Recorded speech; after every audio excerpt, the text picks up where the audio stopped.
Welcome to Healing Conversations. I'm Kesha. If you've been listening from the beginning of this season, we've been talking about what it means to come home to yourself. In the first episode, I shared the moment I realized I had become a stranger to myself. In the second episode, we talked about survival mode and how things that help us survive can slowly start to feel like our personality. Today, I want to talk about something I've been thinking a lot about lately: strength. Not the kind of strength we admire in movies, the kind people compliment you for. You're so strong. I don't know how you do it. You're the one everyone can count on. For years, I thought those were some of the nicest things anyone could say to me. Now, I hear them a little differently. I think every one of us has gifts. Some people have the gift of making people laugh. Some people make everyone feel welcome. Some people can walk into chaos and somehow create calm. And some people become the person everyone depends on. For most of my life, I believed my gift was being strong. I could organize. I could anticipate problems. I could solve problems before they became emergencies. I could carry a lot. Those gifts opened doors for me. They earned trust. People believed in me because I consistently showed up. There's nothing wrong with that. In fact, I'm grateful for those gifts. The problem wasn't my strength.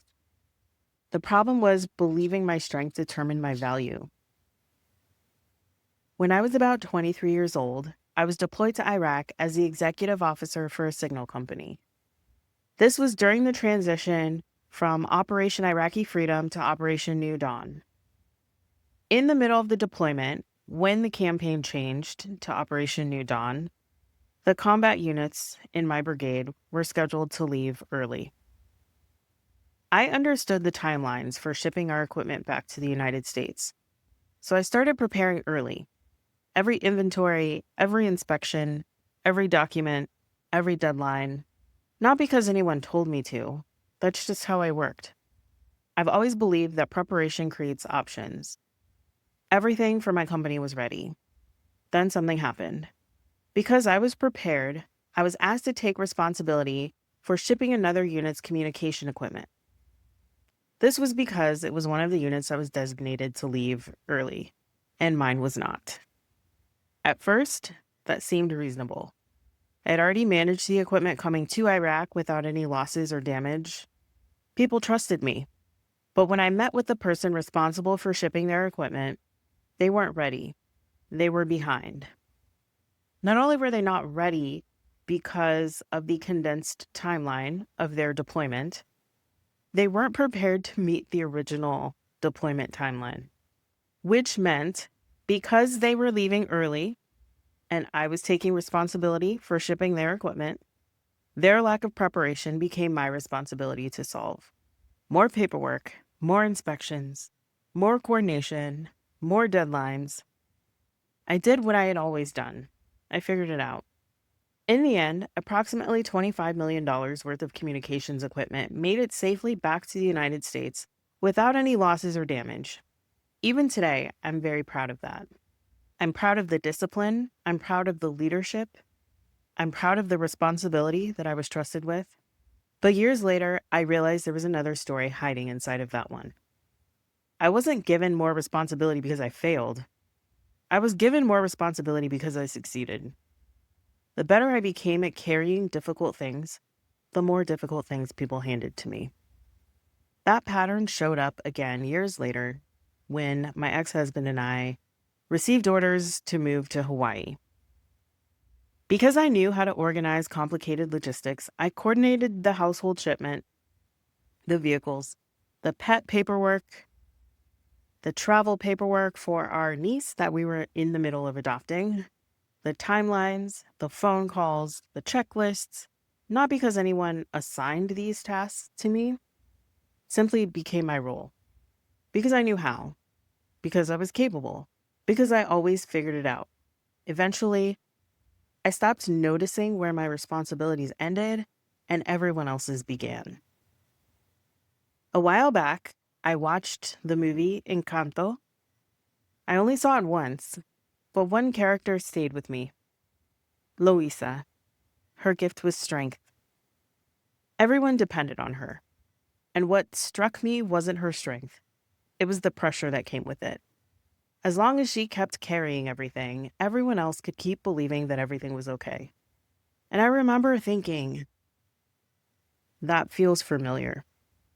Not because I have superhuman strength, but because I'd spent so much of my life believing that being strong meant carrying whatever was placed in front of me. The older I get, the more I realize that every gift has a shadow. When people admire your gift, they naturally begin to depend on it. Sometimes you begin to depend on it too. You start believing that if you're capable, you should. If you know how, you must. If you can carry it, it's yours to carry. But those aren't the same thing. Capability isn't calling. Strength isn't an invitation to carry everything.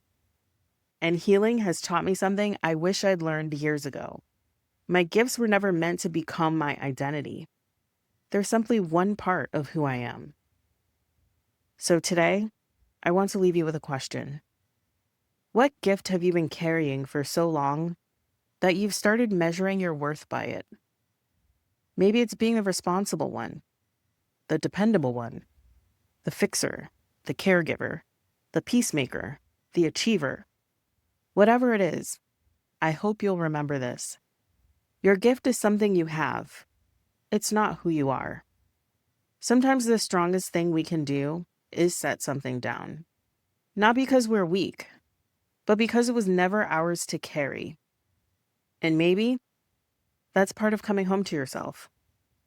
Not losing your gifts, just finally allowing yourself to rest from carrying them all the time. Thank you for spending this time with me. If today's conversation resonated with you, I hope you'll continue your journey with me. You can subscribe to Healing Conversations wherever you're listening, or you can join me on Substack, where I share reflections, journal prompts, and conversations that go a little bit deeper than what we can fit into each episode. And if you're ready to begin reconnecting with your own voice, I've created a free guide called the Self-Trust Reset. It's a gentle 7-day practice designed to help you rebuild trust in yourself one step at a time. You'll find the link in the show notes. If you know someone who's spent their life being the strong one, would you share this episode with them? You never know who might need the reminder that they don't have to carry everything alone. Until next time, be gentle with yourself. Trust yourself a little more than you did yesterday. And remember, coming home to yourself isn't about becoming someone new. It's about remembering who you've been all along. I'm Kesha, and this is Healing Conversations. I'll see you next time.